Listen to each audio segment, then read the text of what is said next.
Hey guys, if you like my videos, please like and subscribe to my channel. I would really appreciate it, thanks. And also let me know where y'all are watching from and at what time. I'm curious. If you've never woken up to the sound of a seismic alert screaming through an empty lighthouse during a thunderstorm, I don't recommend it. It's a bit like being slapped in the face by Poseidon himself, while naked, confused, and clutching a mug of instant coffee that you forgot to drink the night before. I tumbled out of my cot, tangled in a sleeping bag that reeked of mildew and regret, and smacked the solar-charged emergency panel until it stopped wailing.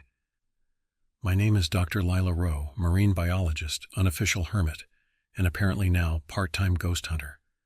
Or worse. The screen flickered as rain battered the warped windows. One of the seismometers had recorded a pulse at 3:17 a.m., deep, low-frequency vibrations far below the reef shelf. I squinted. It was too structured for tectonic activity and too repetitive for whale song. Still, I played it back on loop while stuffing a protein bar in my mouth. The first 3 seconds were textbook bioacoustics, whale-like patterns, rhythmic, almost soothing. Then the pattern shifted. A harmonic distortion crept in, too precise, too deliberate. And then the pulse hit the last note. It said my name, Lila. Now, I don't mean it sounded like my name. I mean it was my name. 3 syllables, perfect pitch. Even that awkward rising inflection my mom used when she caught me sneaking cereal at 2 a.m. I dropped the protein bar. Cool, I muttered, already regretting not becoming an accountant like my sister. Wind howled against the lighthouse, shaking the panes in their rusted frames. I checked the time. 3:29 a.m. outside, the beacon, ancient stubborn, was still rotating on its mechanical axis, casting a sleepy glow over the roiling Black Sea. I don't know why, but I ran to the window anyway, heart hammering. The beam stuttered, then it died. Not a slow fade, no buzzing pop, just light, off, like someone had flipped a cosmic switch. I grabbed my waterproof jacket, emphasis on water-resistant but useless, threw on rubber boots and bolted down the spiral stairs with a flashlight, and enough adrenaline to power a town. My equipment shed was perched awkwardly on the cliff edge, halfway to collapse since last fall. The wind shoved me sideways, the kind that smelled like wet salt and something older, something fermented. I threw open the shed, checking the backup batteries. All fine. No power surge, no blown circuits. Then I saw it. The external sonar display was still running. The pulses hadn't stopped. I turned up the volume. My name echoed again, but now it wasn't alone. The signal was layered. Other voices, other names I didn't recognize, all overlapping, each one chanting, rising in pitch. And somewhere below all that, deeper than sound should carry, I heard something move. I stayed awake till dawn with my hand hovering over the kill switch, wondering whether unplugging everything would solve my cosmic call-waiting problem. I don't know what disturbed me more, the fact that the pulses kept going or that I had started timing my breathing to them without realizing it. At sunrise, the ocean looked wrong. Not dangerous, not stormy, just still. Like it was pretending to be calm so it could pull a fast one. The kind of stillness cats do right before they knock over your favorite mug. I packed my recorder, hydrophone, and field journal and made my way down the slick stone steps carved into the cliffside. The tide had pulled back, revealing more of the reef than usual. Green-black rock jutted out like rotted teeth from the ocean's gums. It glistened as if sweating. At the base of the cliff, where the barnacles grew thick and the air smelled like a dead aquarium, I found them. Carvings, not erosion, not coral. Actual carved symbols, some kind of angular script that wound into spirals and intersected in bizarre geometries. They looked like someone had tried to write calculus in a dream and woke up halfway through a demonic proof. Neat, I muttered. Cave graffiti left by eldritch vandals. Just what I needed to make tenure. I snapped photos, scraped a rubbing, and returned to the lab. The sonar logs were still rolling. The pulses had slowed, but each one was now perfectly symmetrical, as if someone had composed them. Not natural, not chaotic. Patterned. My translation software flagged something bizarre. It pulled a suggestion from an unrelated linguistic dataset, an ancient regional dialect from the 1700s used by coastal cults who'd worshipped the drowned ones and keepers of the trench. The flagged entry translated loosely to The gate must sing to stay closed. I laughed, not because it was funny, but because it was either that or Scream, and I wasn't ready to be that horror movie cliché just yet. And then my satellite radio crackled. Dead silence, then static, then my voice, my own voice, played back through it. Testing. 1, 2, 3. Except I'd recorded that yesterday. The timing was off, delayed by hours. Somehow the broadcast was bouncing back. Through where? The signal was closed loop. There was no relay station, no interference, just my own voice echoing from some pit in the ether. I shut it off. As night fell, I went up to check the lighthouse again. The bulb was intact, the wiring old but stable. Still no light. The power was working. The light simply refused to turn on, like the thing that lived beneath the reef had seen enough. And for the first time I began to understand something horrifying in its simplicity. The lighthouse didn't exist to help ships find their way. It existed to warn the ocean that we were still watching, and now we weren't. Let me just say, hearing your own voice speak when your mouth is shut is a deeply disturbing experience. It started that night. I was cataloging the previous day's sonar data, pretending I wasn't in a damp, crumbling lighthouse, possibly going insane. I isolated a segment from 4:16 a.m., one of the clearer ones. My waveform visualizer caught something I'd missed. The vibration didn't just mimic a whale song anymore. It mimicked me. Same cadence, same pitch shifts, even my weird half cough when I clear my throat mid-sentence. I layered the waveform against a recent recording of myself ranting about kelp bloom toxicity. Riveting stuff, I know, and they matched. Not similar, identical. Now I've had some weird auditory artifacts before. Echoes, environmental distortions, misread signals. But this wasn't a fluke. This was intentional replication. It was like the ocean was trying to learn how to speak me. Naturally, I did the scientific thing, stared blankly at the monitor and whispered, "Oh, hell no." Then I sneezed, and heard it echoed through my headset half a second later, delayed just enough to make the hairs on my neck riot. It was like a loop with a mind of its own, mimicking my involuntary actions now. That's when I noticed the humming. Not in the equipment, not external. In me, low, barely perceptible, nestled somewhere deep in my chest cavity like a purring cat had curled up under my rib cage. I opened my mouth and, without meaning to, I hummed the final chord from the morning's pulse. I didn't even know I could do that. I slapped a post-it note to my laptop that said, "Don't hum back," just in case I forgot. The next morning, I dove, not out of bravery, more like a cocktail of scientific curiosity and poor impulse control. The tide was still abnormally low, and the reef exposed more of its bones. I wanted samples. I needed answers. I also needed to stop hearing myself sing lullabies in my own voice. 50 meters out, I found something new. A shelf of coral hiding an obsidian slab, smooth and massive, wedged into the rock like a key in a lock. Same angular carvings, same spirals. But this wasn't eroded. It was pristine, unweathered, no barnacles, no wear. It shimmered under my dive light like polished glass. My breath caught, not from awe, but from instinct. That slab wasn't resting in the reef. It was planted there. I reached out to touch it. And the moment my fingers grazed the surface, the low hum inside my chest answered. A harmonic resonance. It sang back. When I surfaced, I was half expecting the lighthouse to be gone. Just a pillar of smoke where it once stood, with maybe a few ghost gulls circling mournfully. But no, it was still there, slouching against the cliff like a drunk uncle at a wedding. Only now, the beacon was flickering. Not with light, but with something that looked suspiciously like green bioluminescence. I didn't install that. I definitely would have remembered. Unless I'd had a blackout renovation moment, which was starting to feel distressingly possible. I squelched back inside, still dripping salt water and hubris, and decided it was finally time to check the upper quarters. The old keeper's room had been locked since I arrived. I assumed it held either maintenance manuals or a collection of vintage pornography. Instead, it held a journal, a warped leather-bound thing tucked behind the radiator, hidden with the subtlety of someone who very much did not want it found. The name on the first page was barely legible, but the dates ranged from 1904 to 1927. I flipped through quickly, half expecting a recipe for cursed chowder. What I found was far worse. Pages and pages of entries, all centered around the reef. At first they read like simple logs, tide patterns, weather changes, seismic shifts, but then the language got poetic, unhinged. The writer referred to the breathing stone and the voices rising in foam. He marked entries with symbols that matched the carvings outside. One entry repeated 3 times, in the shakier handwriting each time.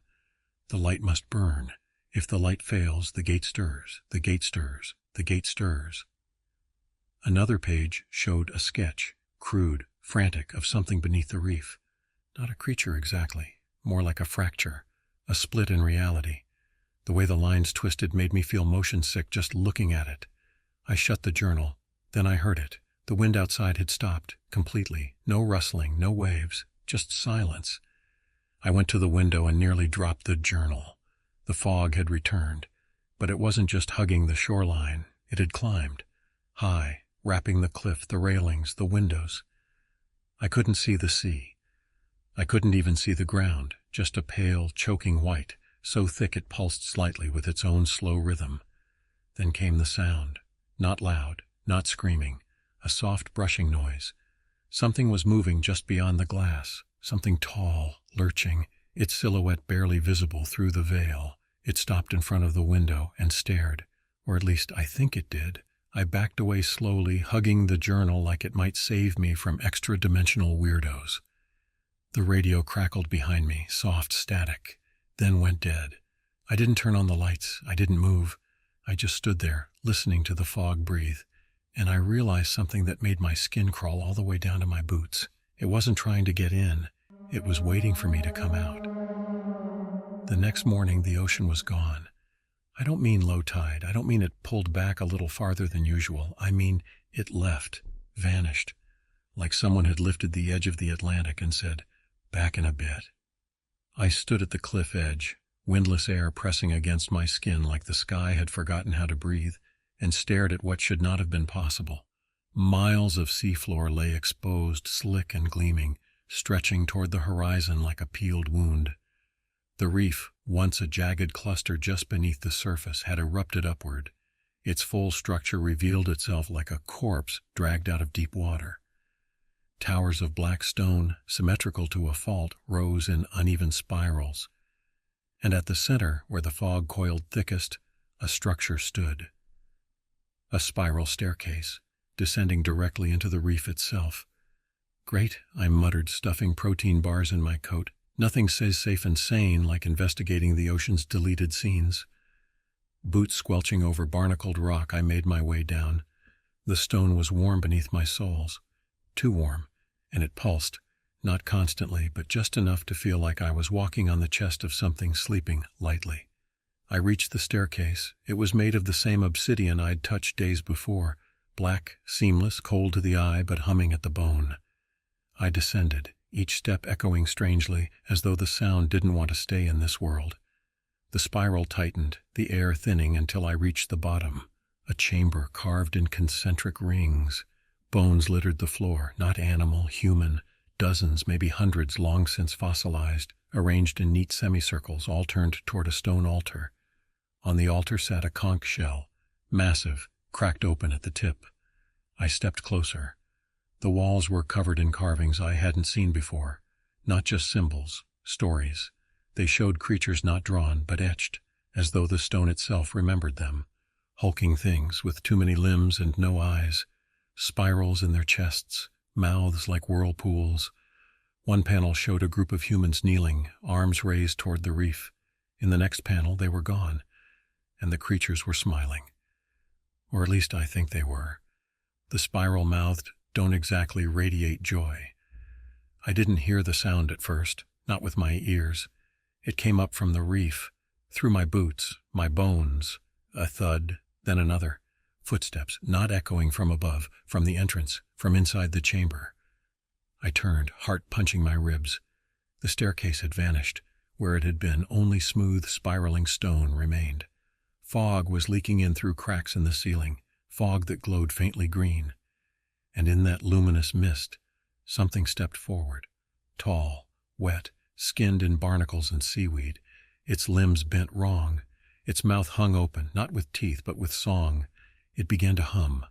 My voice. I ran. No heroic standoff, no clever plan, just pure panicked instinct. I vaulted over bone piles and scrambled up the spiral, not that it was a staircase anymore. The stone had reshaped itself into a sloping ramp, slick with condensation and something that might have been mucus. My flashlight flickered. The beam pulsed in rhythm with the thing's humming. My humming. Every time I gasped for air, it adjusted, harmonized. I didn't look back. I didn't need to. I could feel it keeping pace, not running, not even moving fast, just walking and somehow always keeping the same distance behind me, like it knew how fast I could go. I burst into the open air and almost cried. Almost, except the air wasn't any safer. The fog was everywhere now, thicker, greener, not creeping in from the sea anymore. It was rising from the reef like breath from a lung. The lighthouse loomed in the distance. I bolted for it, boots skidding over seaweed-slick rocks. As I climbed the cliff path, the pulse came again, not through the sonar this time, but through the fog itself. It whispered a name. Not mine, Yella Sharoth. The syllables sank into my spine like cold hooks. I don't know what it meant. I don't want to know. But the reef shuddered when it was spoken, and the fog thickened into tendrils that reached. I slammed the lighthouse door shut and locked it with every bolt, latch, and rusty hook I could find. Then I collapsed in the control room and tried to remember how breathing worked. It circled the tower. I could hear it, heavy and wet, dragging something across the rocks. Claws maybe, or a tail. It never knocked, never tested the door. It didn't need to. Instead, the radio hissed to life, not static. Not my voice this time, someone else's. A man, panicked, repeating the same phrase over and over like a prayer. Don't look at the window, don't look at the window, don't look. I turned off the radio, and then, of course, I looked at the window. Nothing, just thick, churning green outside, until my reflection blinked. I hadn't. I stared, frozen. My reflection tilted its head. I didn't. Then it opened its mouth, and it hummed. My voice again, but dragged across frequencies like someone had boiled it in seawater and let it rot. I staggered back. The light above flickered once, then caught. Bright white for a heartbeat. Then green. The chamber below. The thing in the fog. The name in the pulse. They weren't random, they were connected. And whatever I'd found under that reef, it had always been waiting for someone like me. Someone who could speak. Someone who could sing. Sleep didn't come that night. Not because I was afraid, though I was, but because every time I closed my eyes I felt my lips move, silently, mouthing that name again and again. Yalla Shareth.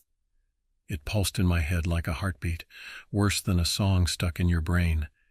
This thing had roots, digging into the folds of memory. I found myself humming while brushing my teeth, while scanning sonar.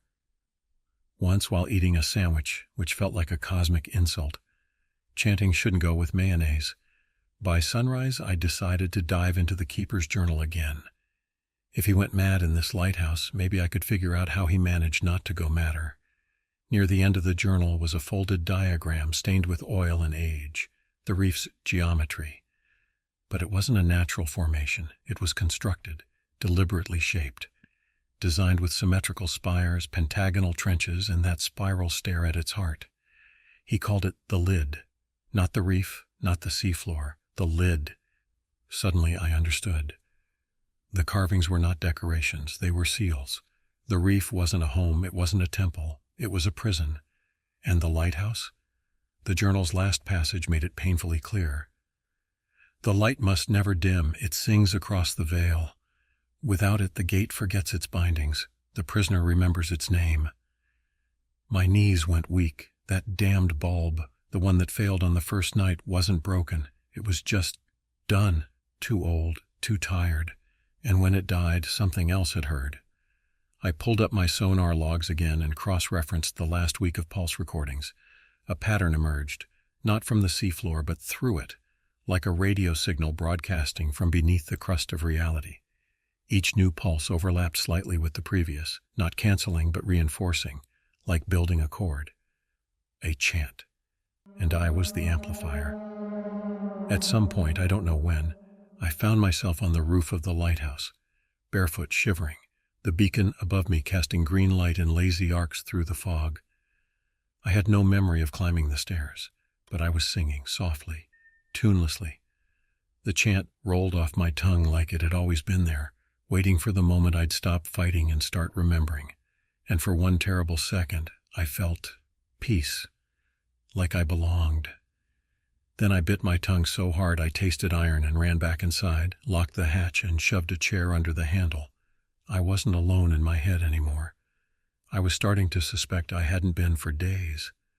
The first thing I noticed the next morning was that the walls were breathing, slowly, subtly, just enough for the stone to bulge and retract, like a slumbering beast dreaming under a heavy blanket. The wallpaper curled inward and exhaled a thin puff of dust from a crack in the corner. I backed up until I hit the stairwell. It wasn't just the walls, it was everything. The entire lighthouse was pulsing to a rhythm I knew too well, one I'd been tracking, translating, and muttering in my sleep, the rhythm of the chant. I tried to write it down. Maybe if I could just get it on paper, I could separate it from my brain. I scribbled the first few syllables. My hand didn't stop. My wrist jerked, spasming.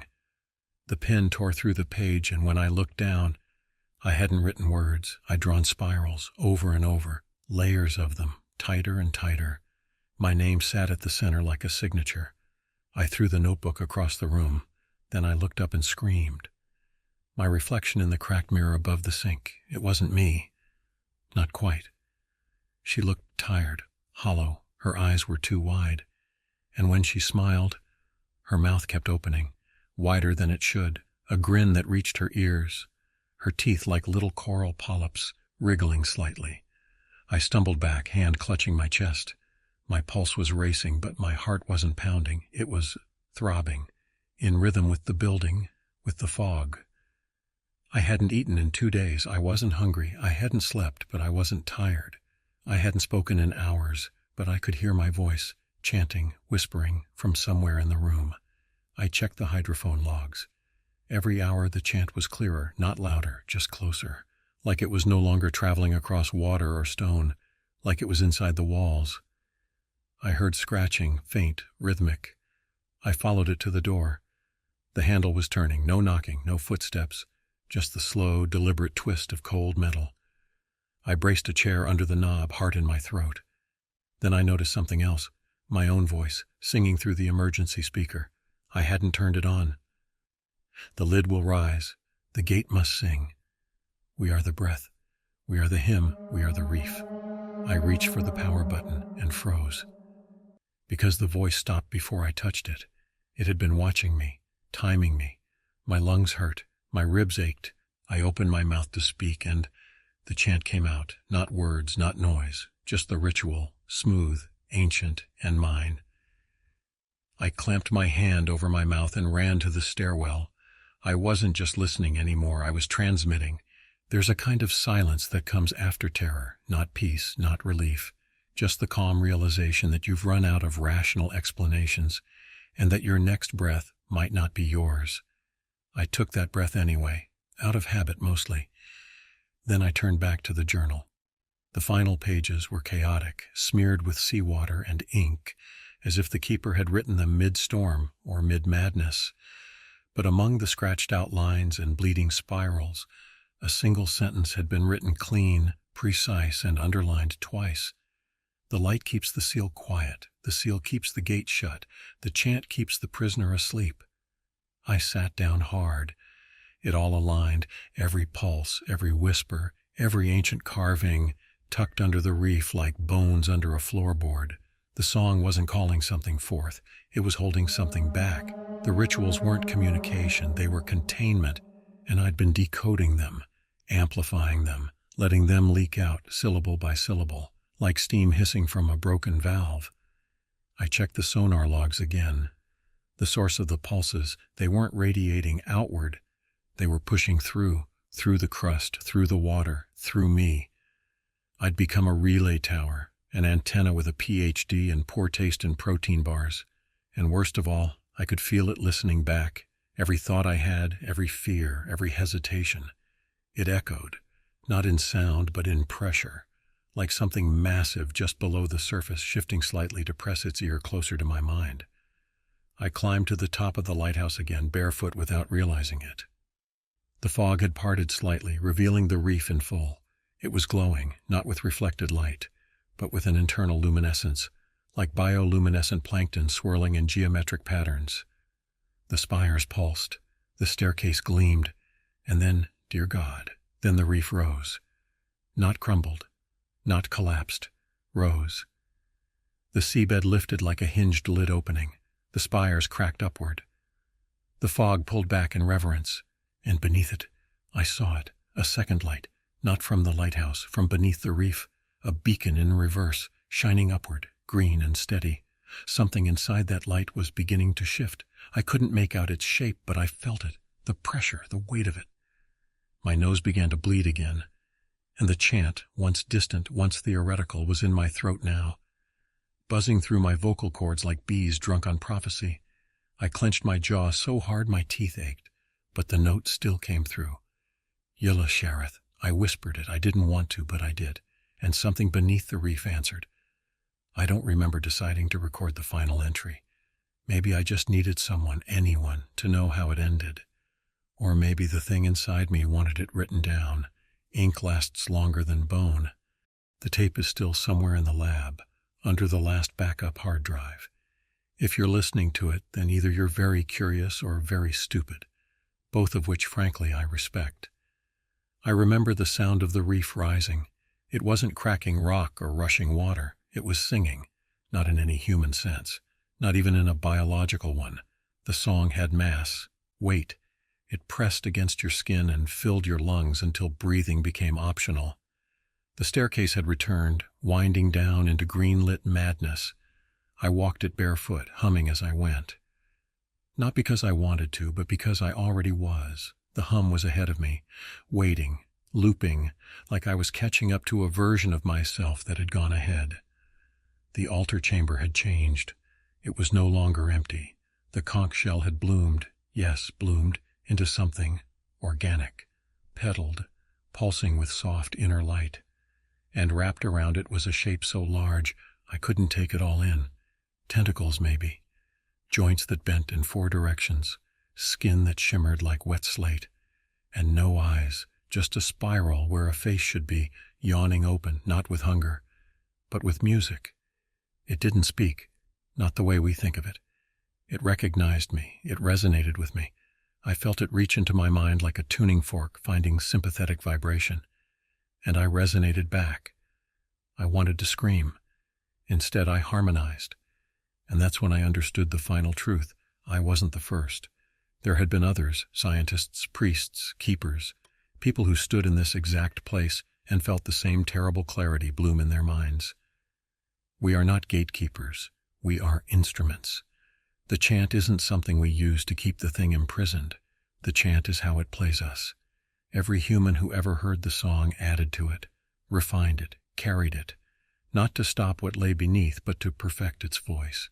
It didn't need to escape. It just needed a chorus.